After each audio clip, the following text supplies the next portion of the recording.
উনি হচ্ছেন খুনি হাসিনার বাবা। আসলে শেখ হাসিনার জন্য তার মানিজ্জত শেখ হাসিনা সরকার ধূলিসাৎ করে ফেলছে। 1971-এ শুরু হয়ে 2024-এ এসে শেষ হলো। বঙ্গবন্ধু শেখ মুজিবুর রহমান দিয়ে শুরু হয়ে তার মেয়ে শেখ হাসিনা দিয়ে শেষ ঘটল। ঢাকা শহর রঙের খেলা, সকালবেলা কোলাহলে ভরা, বিকেল নামে রৌদ্র মেখে নগরীর বুকে ব্যস্ততা বয়ে। নদীর ধারে পূর্ণ সেই গল্প, গলিগুলি জুড়ে ইতিহাসের ছোঁয়া, আলো আর ছায়ার এই শহর ঢাকার প্রেমে হারিয়ে যায় মন্ত্রহর।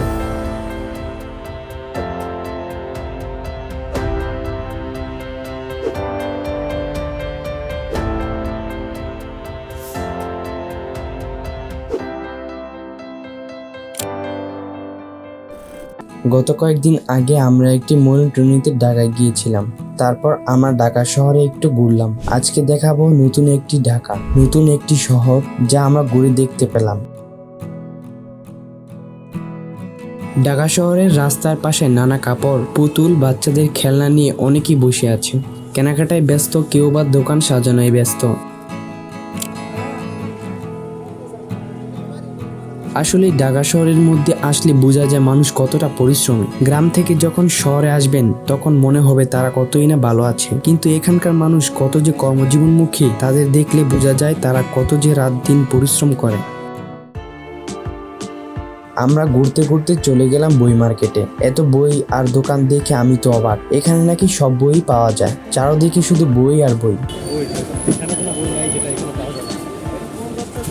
বই পড়া মানে জ্ঞানের আলো, শিখতে শেখাতে সারাক্ষণ চলো। প্রতিটি বাক্য থাকে এক শিক্ষা, বইয়ের মাঝে জ্ঞান যে বাসে, পৃষ্ঠার পর পৃষ্ঠা আসে। শব্দগুলোতে গল্পগাথা, মনের জানালায় নতুন কথা। তারপর বই দেখা শেষ করে আমরা চলে গেলাম ঢাকা বিশ্ববিদ্যালয়ের বেশ কয়েকটি জায়গা ঘুরে দেখতে।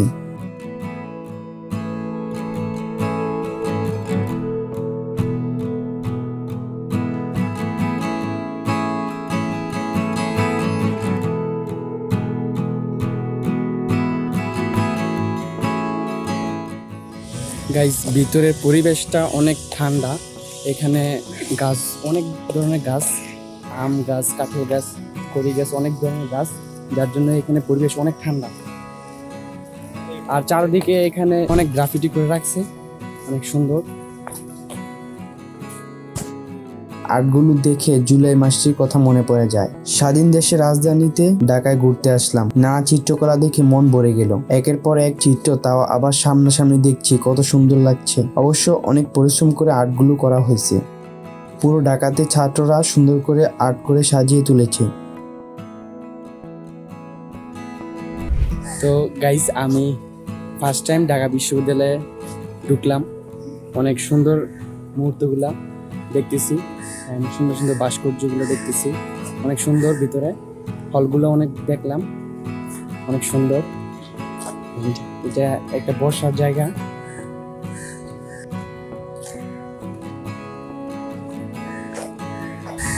এই যে অলস কুকুরগুলো শুয়ে আছে।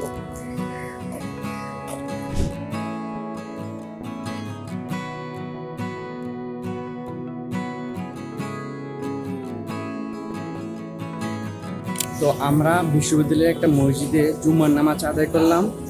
এখন আমরা বের হব লাঞ্চ করার জন্য। এটা হচ্ছে ঢাকা বিশ্ববিদ্যালয়ের একটা মসজিদ, অনেক বড় একটা মসজিদ।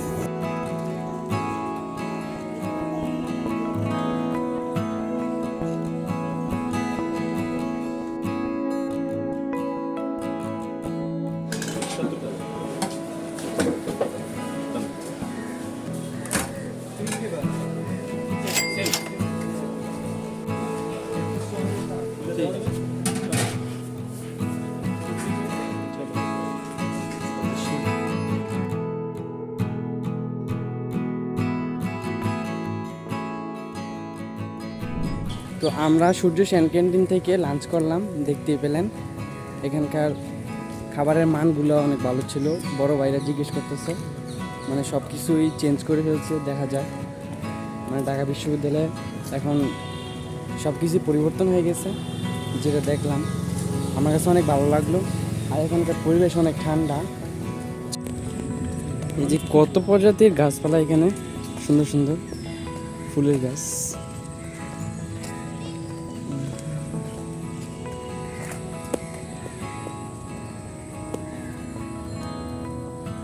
অনেক নিরিবিলি জায়গা এটা।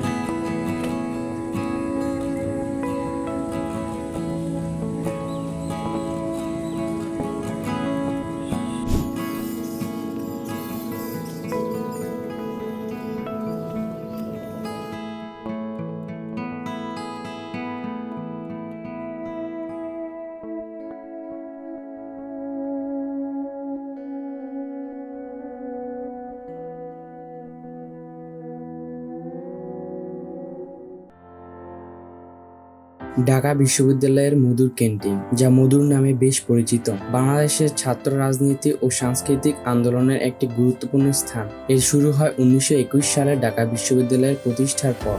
ক্যান্টিনের নামকরণ করা হয়েছিল মধুসূদনদের নামে। উনি হচ্ছেন খুনি হাসিনার বাবা। আসলে শেখ হাসিনার জন্য ওনার যেই স্বাধীনতা, যেই ইয়াটা ছিল, ওটা কিন্তু বঞ্চিত হয়েছে। ওনার বাবা দেশ স্বাধীন করছে ঠিকই, কিন্তু তার মান-ইজ্জত শেখ হাসিনা সরকার ধূলিসাৎ করে ফেলছে। এই সেই জায়গা যেখান থেকে আন্দোলনের সূচনা ঘটেছিল। টিএসসি চত্বর 1971-এ শুরু হয়ে 2024-এ এসে শেষ হলো। বঙ্গবন্ধু শেখ মুজিবুর রহমান দিয়ে শুরু হয়ে তার মেয়ে শেখ হাসিনা দিয়ে শেষ ঘটল।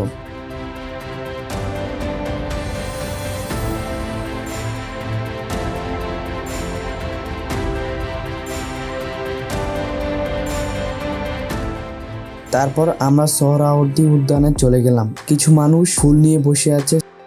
বেশ সুন্দর একটা জায়গা, চারপাশে বড় বড় গাছ। ঢাকার মাঝে এত সুন্দর গাছ যেন বুঝতেই পারছি না এটা ঢাকা শহর, মনে হচ্ছে এটা একটা গ্রাম।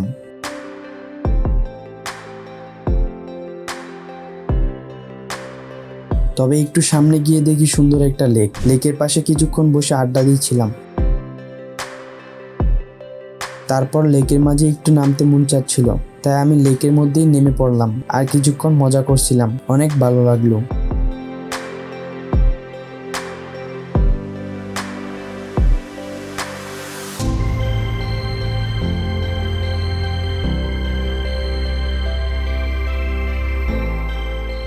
এটা হচ্ছে শিক্ষা চত্বর। স্বাধীনতার পর থেকে এটা একটা ভাস্কর্য হিসেবে রাখছে। এখান থেকে সবসময় এখানে আগুন জ্বলে।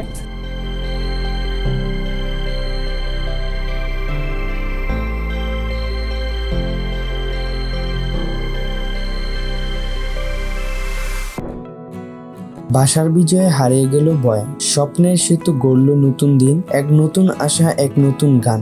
চিরদিনের ইতিহাস, চিরকাল স্মরণ, মহান মুক্তির লড়াইয়ের অধিকারী জন, স্বাধীনতার মন্ত্রের জাগবে আশা, বাংলা চিরন্তন বীরত্বে গাথা।